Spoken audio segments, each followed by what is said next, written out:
Happy New Year. I'm Mary Peichel, and this is Magic and Miracles. I wanted to talk about the concept of resolutions today, as it's January 2018. This year is a 2-year and an 11 year in numerology. 11 is the master number, support in great shifts, and 2 is the year of figuring it out. The 1 year is coming into something new after the 9 year of transition. And this year it's kind of about getting your bearings. So you'll experience some ups and downs, and it's really offering you a space to bring into balance all that you have put out there. Resolutions tend to carry sort of a scary or sometimes negative vibration. You know, I've heard that you shouldn't set resolutions because you are putting too much pressure on yourself and you could be setting yourself up for failure, and that they're not helpful. And I used to buy into that, but this is something that I've been thinking about for the past few months with 2018 coming, and what are my intentions for the year coming? And what I realized is that resolutions are just intentions. And I don't really believe that setting a resolution is a negative thing or sets us up for failure. But we do need to have some tools to learn how to support ourselves in setting that resolution. And that's what I want to offer you today. And the most important tool, I think, the one that we need to ground all of the other tools, we spoke about in our last podcast, and that was the practice of purification. It's that practice where every morning we surrender our hearts, our minds, our expectations over to be guided and supported by the wisdom and the peace of the universe. And we can do this in the morning. You know, I've kind of gotten into good practice with this. So this is usually the first thing on my mind when I become conscious in the morning. So the more you practice it, the more you'll practice it into consistency. So the more you will remember to do this first thing. And when we do this first thing, it really helps us to set that expectation for the day. We've invited the Holy Spirit. We've invited the universe in to guide us and support us. We can also do the practice of purification in the moment. So when we become aware that we're in fear or that we're caught up in a story, we can stop, right? So when we get that insight, we can say, I surrender, right? I'm willing to witness my fear, and this is A Course in Miracles. I choose peace here instead. And those are all practices of purification, and we really need them to deal with what's going to come up for us around the resolutions or the intentions that we've set. Because the minute we set an intention, we're going to call forward all of the things, all of the core beliefs, all of the resistance, right, that is within us to be healed. Because that's the only way that we realize our intentions, is to heal what is in our way. We heal our resistance to love. We heal the negative stories, we heal the pain, we heal the suffering. So it's actually the pain, the suffering, the negative things that we're engaged in that will offer us the path to healing. So rather than say, you know, if I didn't have this addiction or this experience in childhood, I could have what I want. We can still have what we want, and it's those things that are getting in the way that will offer us the most direct path to them, right? So the Buddhists say all joy comes through suffering. And what they mean is we don't have to necessarily suffer to experience joy, but if we set an intention around joy and suffering comes up, we ride that out. And we use the practice of purification. We use meditation to sit and be and receive what it is that's coming up for us in resistance to what it is we want. And there's something that I read, and I don't know where I read it or if it came to me in a meditation. I'm not really sure, but it's this concept that if we are resistant to the problem, we are also resistant to the solution. So we need to open ourselves up to receive and to be with the entire experience, not just what we want to see or want to have happen. We have to really kind of be like, okay, this is where I am and this is what's up for me. Let me have it. Let me see what this offers me, right? Being about the gift and the opportunity and the blessing and all that we are experiencing. And when you do this work around what's up for you, I'm going to share a little story. I might have shared this in another podcast, but it makes perfect sense to bring it back here. The way I practice now really was cultivated through my experience in trying to have a baby. It was many, many years. And, the last year that I experienced infertility, I got to a place of surrender, literally hitting my knees to the ground, sometimes my forehead, and just really kind of surrendering into the experience. And that was difficult for me at first. And I remember talking to one of my friends, April Hanna. Some of you guys might know her. She has some great podcasts on Path 11 as well. And she said to me, maybe you could be okay with the idea of never being a mother. And I immediately had such resistance to that and was like, no way. It is my intention. It is my ultimate resolution to be a mom. There is no way that I could go on and live any kind of happy life if that wasn't going to happen for me. And I recognize that as such resistance to the divine plan, because the divine plan is the only one that we have, right? So we are co-creators, but things are the way they are. The present moment offers us the divine plan. And in that present moment, I didn't have a baby and I wasn't a mom and I wasn't pregnant. So I had to stop and sit with that. This is what it is. And I had to contemplate that maybe I could be okay. That if I were in resistance to the divine plan, that's where I would find suffering. And if I could start to just demonstrate even the tiniest mustard seed of willingness to be in alignment with what God or the universe or the Holy Spirit is serving to me, offering up to me in the present moment, then I could start to experience some peace in whatever was going to happen. And I decided that ultimately, above anything else, I wanted peace and I wanted to experience joy and I wanted to feel passionate about life and positive. And that was my ultimate resolution or my ultimate goal. And I knew through my practice that in order to do that, I had to at least be willing to be in acceptance of where I was. And I started with that. I started with, I'm willing to accept this. I don't like it. It's not, what I would want for myself, but maybe I can get there. And as I started the path of just receiving the present moment, receiving the experience of it, and opening up to the idea that what was up for me was destiny, was my divine plan, and that there's always joy and peace in that. I truly believe that.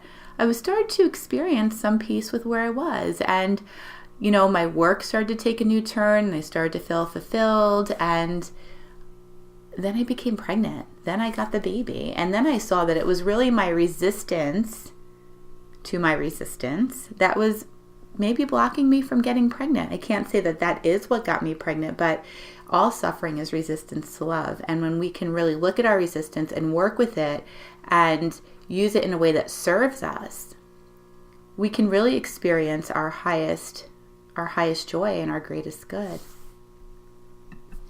And I have to say that now being a mom is so wonderful and I'm so grateful. But looking back, I'm so grateful for that time. And I had a client put it to me like this the other day, that I could be spiritually indulgent.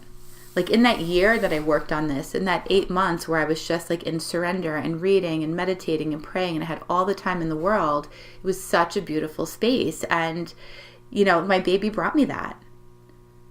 My path to being a mother brought me that. My resistance and my suffering brought me that. So in hindsight, I can look back and see what a great experience and magical time it was for me to be in that place of, I don't know if I'm going to have a baby. I'm on the other side of it now, so I see it very differently. But it was really, truly beautiful and magical and changed the way I live my life and changed what I give to the world and how I relate to my clients. So in that dark night of the soul, it brought me so much to be grateful for, and ultimately helped me to release enough resistance to receive this baby who is just amazing. And I remember that while I was doing this work, it was several months into the work of just looking at my resolution or my intention or my goal and all of the stuff that was coming up for me. as an opportunity to heal. And I was praying and meditating and reading. And I was folding laundry, and I get into this kind of zone, meditative space where I'm folding laundry. And that's where you can be really psychic and really intuitive, right? When you're just kind of in that space of presence and sort of calm. And this voice spoke through me and said, well, what do you want? And it kind of took me off guard a little bit. And I was like, well, what do you mean? What do I want? And then I got the guidance and I heard, well, you've been doing all of this work. You've been showing up and sitting with your resistance and praying and healing a lot of stuff that you've been wanting to heal. You've created some space. What do you want now? What do you want to fill this space with? There's an opportunity. And you're at a different vibration than when you were when you first came into this, this practice. So you have an opportunity to really manifest and create some stuff from a new vibration that you haven't experienced before. And I thought, wow, I'm like, that is amazing. And yeah, let me think about that. And that put me on a whole path of being a co-creator with the universe, right? Bringing to the universe the stuff that I could not control and the stuff that I was suffering with, and just sitting with it and allowing for the universe to do its thing. I could now create something fun, right? So the work was like kind of hard, although it was beautiful. I could now have fun with this. And this is where we get into really starting to achieve our resolutions, our goals, our intentions. And in psychotherapy, we call them goals and intentions. And one of the ways we formulate a resolution or a goal is through objectives. We look at what is up for me around this goal, this intention, this resolution, and how can I support myself? And I truly believe, and I use this in my practice with my clients, meditation, prayer, journaling, the practice of purification, energy healing, all of that stuff helps to support us, right? We are spiritual beings having this human experience. We are a soul. We have a body, and we need to really support that. So the way to work through the objectives and to experience the resolution or to be successful in the resolution and reach the goal is to use what's coming up for us in resistance to it. So use the problem, use it in your practice, meditate, pray around it, journal, throw all of your tools at it. And I want to point something out here that's really important. If you are struggling with this, like if you know, okay, prayer works, meditation works, or maybe it works, and I'm reading these things that sound really great, but I'm having a lot of trouble struggling to integrate this and to really practice it and believe it, get yourself a teacher. Find a spiritually based life coach that is in attune with, what you believe in. Find a therapist, maybe if you have some trauma stuff. I'm a spiritually mindfulness-based therapist, so I do the trauma and this. There's people out there that do this work that can help you. And, I was on this path for like 10 years before I was able to integrate it. And I really struggled with it. I struggled with the insight.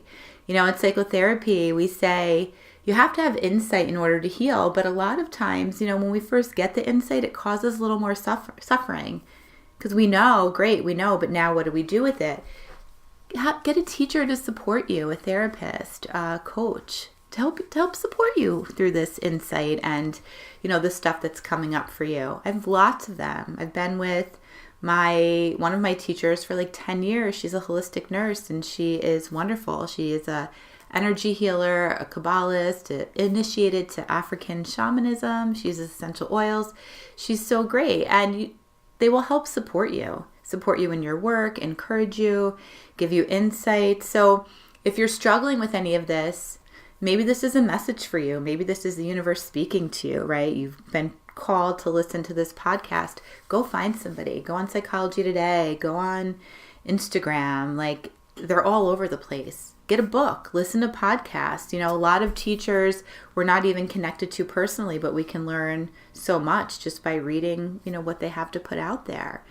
So we use everything.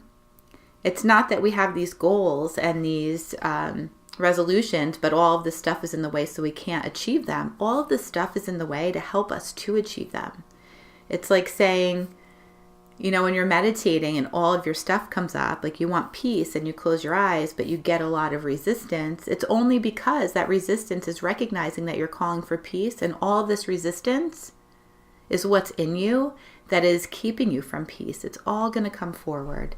So just keep that in mind too. When we make a resolution, all the resistance, everything that is in our way is going to come up for us so that we can heal it and release it. And sometimes we just need a little help to help us do that, some support. There's many wonderful people out there.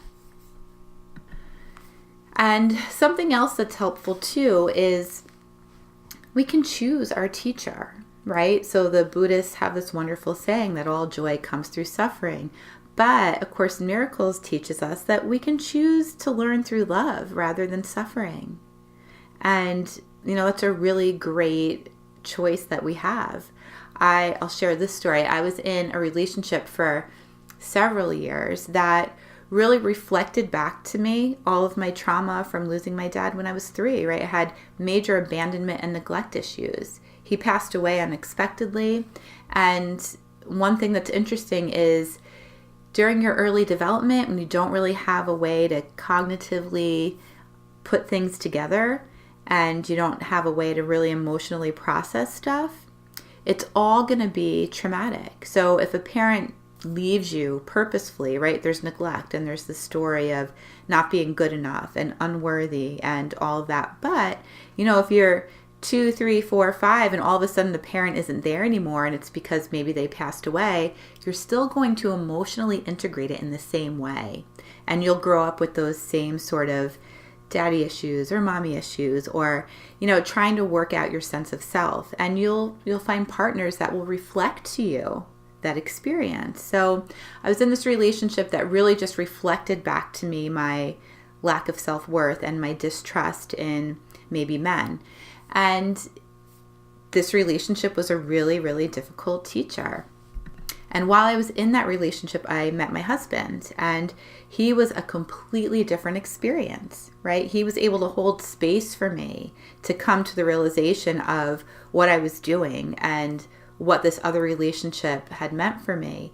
And, he became my next teacher, but he was my teacher of love, right? So love can be our teacher instead. So if you are finding yourself in an experience or a position where the teacher, it could be a person or it could be a situation, not necessarily just a person, where it's really rough and intense, pray.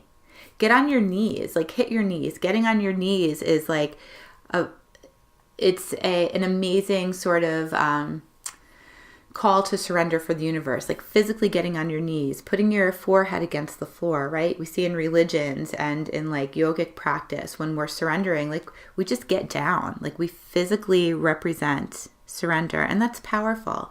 So if you're finding yourself in a situation where suffering is your teacher, get on your knees, hit the ground, and pray and ask for love to be your teacher instead. And that is a practice that I have every morning. I choose love as my teacher today. And every time I become aware that I am in suffering and I'm allowing for ego to be my teacher or strife to be my teacher, I just take a step back and I say, I choose love as my teacher instead. And we just choose and choose and choose. We choose a better path. We choose peace. We choose love. And it shows up for us, right? We shift our focus and intention to, I choose to be about the gift and the blessing and the opportunity in this thing that I'm experiencing now. I allow love to be my teacher. That's a great one that you can use. That's the one that I use during the day when I become aware that, I'm serving fear instead of love.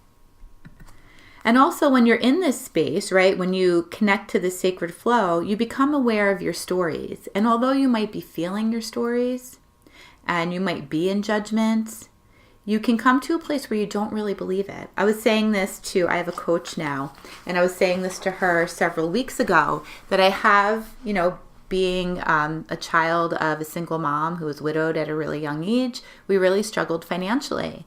And that story has been one of the strongest stories in my life, that there's just not enough. You could work really hard and have 2 jobs and you're just still never going to have enough money. It's going to come, but it's going to leave you. And I work on that every day. Abundance for me is a daily practice. I'm a child of God. God is my source. I have everything.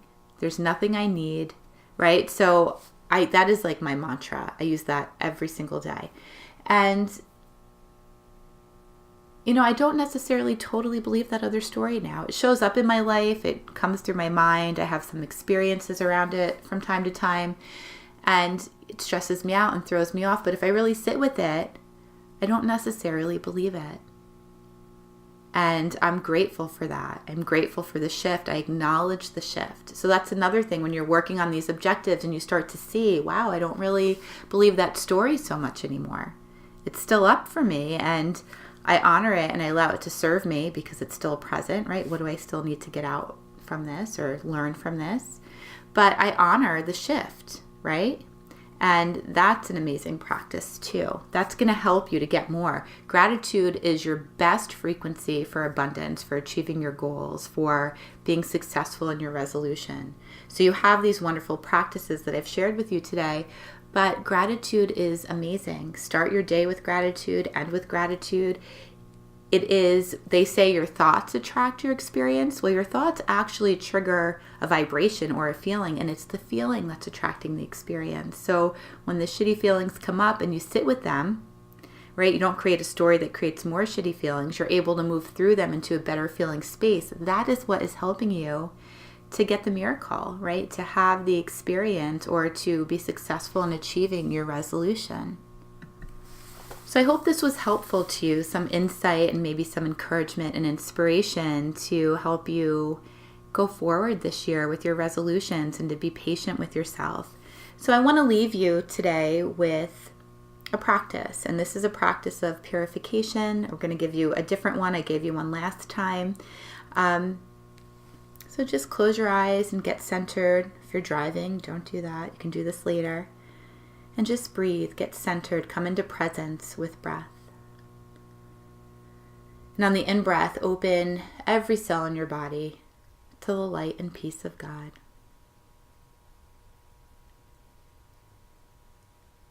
And on the exhalation, just releasing any resistance. Be willing to release resistance.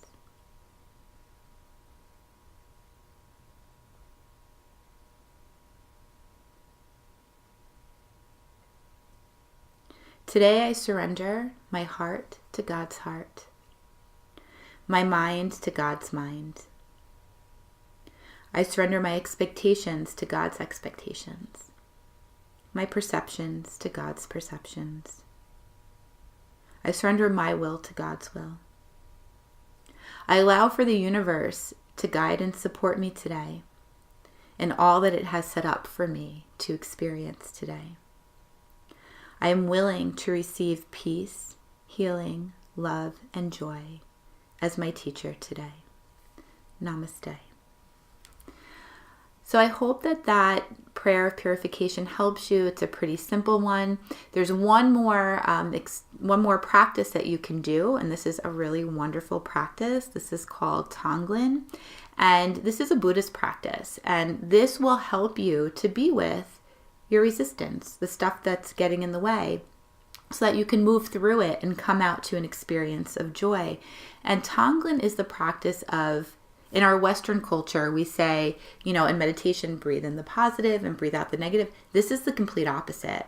This meditation is grounding you in presence of what it is you are trying to avoid. So you are breathing in the pain, you are breathing in the suffering, you are breathing in the anxiety.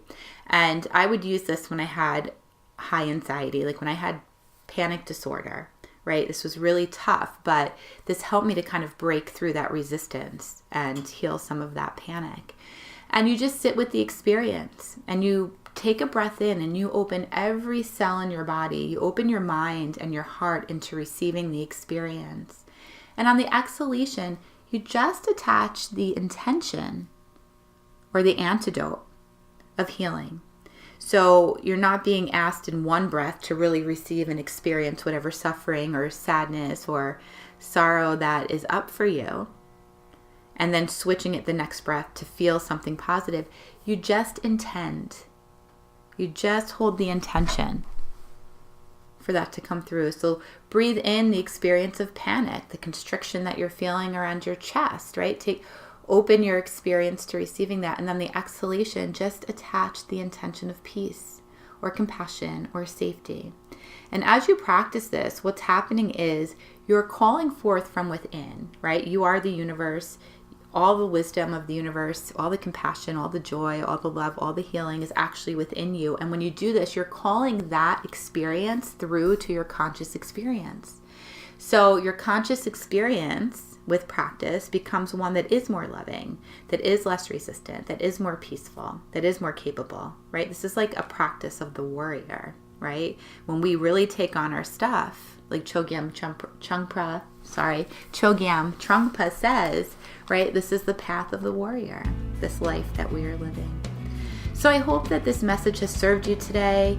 Happy New Year, and I'll talk to you soon. Namaste.